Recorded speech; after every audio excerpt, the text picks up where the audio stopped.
बच्चों को जो है अधिक से अधिक यानी ज्यादा से ज्यादा अच्छा शिक्षा मिल सके। तो इस सारा को देख रेख यानी यूनिवर्सिटी के अंदर क्या ये सारे चीजों को मेंटेनेंस करना गाइड। तो नमस्कार, मैं हूं राम प्रसाद, आप लोग देख रहे हैं मैथमेटिक्स एनालिसिस से। आप लोग कैसे हैं? मैं उम्मीद करता हूँ कि आप लोग अच्छे होंगे, स्वस्थ होंगे, मस्त होंगे। आज जो हमारा जो टॉपिक है वो टॉपिक है क्या थी, तो यूजीसी के बारे में। आज हम लोग यूजीसी के बारे में महत्वपूर्ण यानी पूर्ण रूप से हम चर्चा करेंगे यूजीसी होता क्या है, और यह जो है क्या कहता है, ये जो नियम है यह किस लिए बना गया है, और यह नियम का फायदा क्या होता है, और यह नियम लागू करना अनिवार्य है या नहीं, इसके बारे में हम लोग आज पूर्ण रूप से चर्चा करते हैं। तो आइए सबसे पहले नंबर बात तो हम यह जान लेते हैं कि यूजीसी का पूरा नाम क्या होता है। तो यूजीसी का जो फुल नाम होता है साथियों, तो यूजीसी का जो फुल नाम होता है वो होता है यूनिवर्सिटी ग्रांट्स कमीशन, यानी कि जो विश्वविद्यालय ग्रांट्स कमीशन, अगर हिंदी में बात करें तो विश्वविद्यालय ग्रांट्स कमीशन, यानी कि ये यूनिवर्सिटी ग्रांट्स कमीशन। चलिए आइए हम समझते हैं कि यूजीसी होता क्या है। तो यूजीसी जो होता है वो क्या है, तो यूजीसी जो होता है वो क्या होता है, तो यह जो है भारत सरकार की एक संस्था है जो देश की यूनिवर्सिटी को देख रेख और गाइड करता है। देखिए यूजीसी जो है यह भारत में जितने भी विश्वविद्यालय उस सारा को देख रेख यानी यूनिवर्सिटी के अंदर क्या हो रहा है, क्या चल रहा है, ये सारे चीजों को मेंटेनेंस करना, गाइड करना और सभी चीजों को देखरेख करने का काम कौन करता है, तो यूजीसी ही करता है। यूजीसी के अंदर ही यह सारा कार्य रहता है कि ये क्या हो रहा है, क्या नहीं हो रहा है, इसके अंतर्गत क्या करना है, क्या नहीं करना है। इसका जो प्रमुख काम होता है, मुख्य कार्य जो होता है वो क्या होता है, तो यह क्या होता है, तो यह समझिए यूनिवर्सिटी का मान्यता, यूनिवर्सिटी मतलब कि यह यूनिवर्सिटी का जो मान्यता यानी यूजीसी ही तय करेगा कि यह जो यूनिवर्सिटी वैध है या वैध नहीं है। ये कौन तय कर सकता है, ये यूजीसी के अंतर्गत ही तय करेगा। दूसरा नंबर काम की बात करें तो इनका जो दूसरा नंबर कार्य तो होता है वो पढ़ाई की क्वालिटी बनाए रखना, यानी पढ़ाई की जो क्वालिटी है, पढ़ाई को अच्छा टीचर, अच्छा शिक्षा है ना, अच्छी योग्यता वाले टीचर होना जरूरी है, जिससे क्या होगा कि बच्चों को जो है अधिक से अधिक यानी ज्यादा से ज्यादा अच्छा शिक्षा मिल सके। तो इस सारा चीजों का कार्य कौन करता है, तो यह क्या करता है, तो यूजीसी के अंदर ही अंतर्गत आता है। यह यूजीसी के ही मेंटेनेंस करने का काम, गाइड करने का काम होता है। अच्छा तीसरा नंबर की बात करें तो यूनिवर्सिटी को फंड देना, यानी कि अगर पढ़ने वाले पढ़ाई लिखाई रिसर्च के बारे में अगर बच्चों के ऊपर जो खर्चा करना होगा वो कौन खर्चा करेगा, तो वो पैसा कौन देगा, तो यूजीसी ही देगा। यूजीसी ही मेंटेनेंस करेगा और यूजीसी ही देगा, रिसर्च करने के लिए पैसा भी और पढ़ाई करने के लिए भी पैसा यूजीसी ही देगा। अच्छा इसके बाद अगर नेक्स्ट बात करें, फर्जी यूनिवर्सिटी पर रोक लगाना, यानी जो भी नकली डिग्री देता है, जो वैध नहीं है ना, वो सारे पर रोक लगाने का काम कौन करता है, तो ये यूजीसी ही करता है। तो ये आप लोग समझ चुके हैं कि ये यूजीसी होता क्या है, यूजीसी के कार्य क्या होता है। अब आइए हम लोग समझते हैं यूजीसी के जो है, यूजीसी के जो नए नियम आए हैं उसमें क्या कहता है, ये चीजों को हम समझते हैं। आइए तो यहाँ पे कह रहा है कि यूजीसी के जो नए नियम है उसको अगर आप समझना चाहेंगे तो सबसे पहले यहाँ पे समझिए, तब हम आगे हम बातचीत भी करेंगे। ये पहले नंबर क्या कराते हैं, इक्विटी सिस्टम को बनाना, यानी सभी कॉलेज और यूनिवर्सिटी में इक्विटी सिस्टम को बनाए रखना, ये किसका काम होता है, ये काम है, ये नए गाइडलाइंस में जोड़ा गया है। ये यूजीसी के अंतर्गत जो है ये नए कानूनों में जोड़ा गया है कि इक्विटी सिस्टम को बनाना है, यानी सभी कॉलेज और यूनिवर्सिटी में।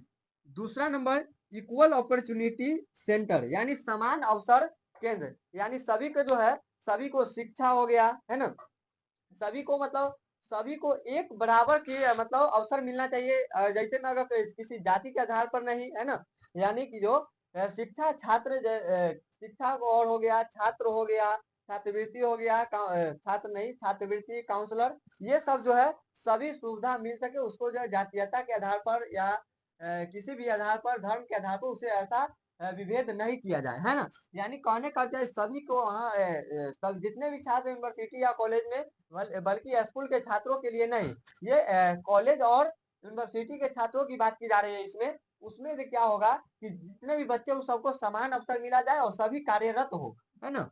और ये नहीं कि जो उसको जो है शिक्षा अगर SC ST OBC के नाम पर जो है उसको जो है शिक्षा जो है पूर्ण रूप से नहीं मिले, है ना, और क्या कहे कि उसको जो है कुछ करने का अवसर ना मिले, है ना। इसके बाद नेक्स्ट बात समझते हैं कि इक्वल कमिटी, यानी इक्वल कमिटी का मतलब समानता समिति, यानी एक ऐसा समिति होना चाहिए जो सभी को जो है समान रूप से कार्यरत करे, ये नहीं जनरल जो है SC ST का काम ना करे, ऐसा कोई नहीं होना चाहिए। इसमें जो है समान समानता होना चाहिए, है ना। यानी समानता समिति है जो सभी को जो है समान रूप से जो है उसको देखता हो, है ना। यानी सबको समान रूप से देखे, सबका समान रूप से कार्य करे। ऐसा है कि कमेटी होना चाहिए, समिति होना चाहिए।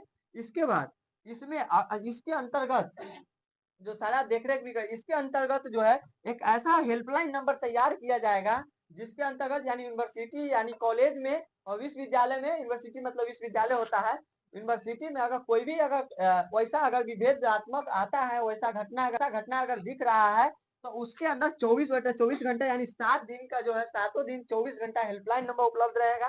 इसके लिए इसलिए क्योंकि अगर किसी के साथ ऐसा व्यवहार हो तो वो तुरंत कंप्लेन करे या तुरंत फोन करे।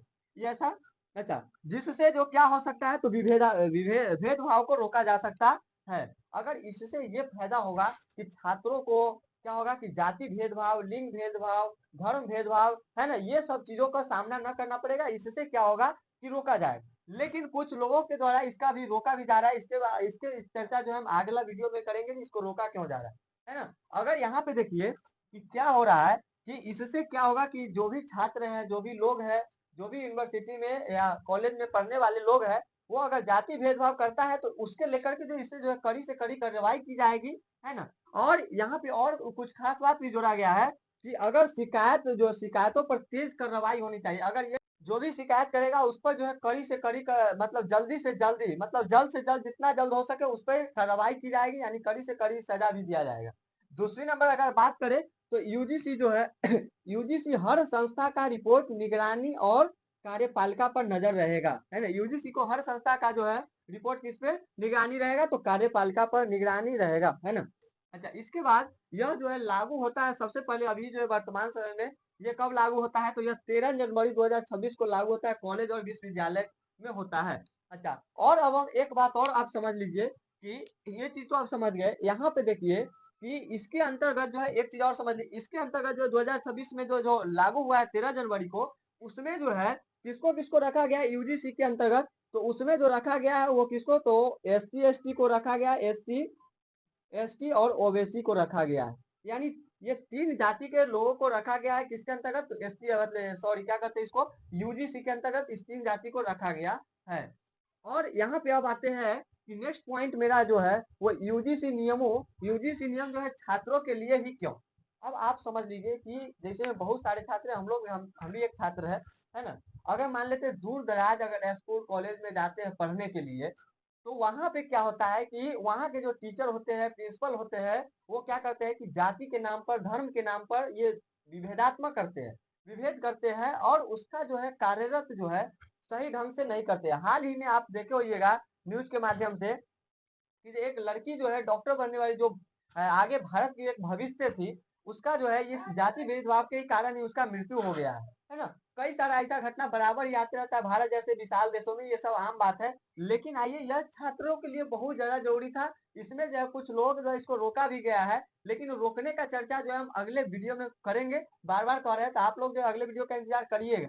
तो यहाँ पे देखिए यूजीसी जो नियम है छात्र के लिए ही बहुत ज्यादा जरूरी था, क्योंकि अगर पढ़ने जाता है तो वहां पे जाति भेदभाव के नाम पर ही क्या होता है, ये क्या कहते हैं उसका कार्यरत होता है।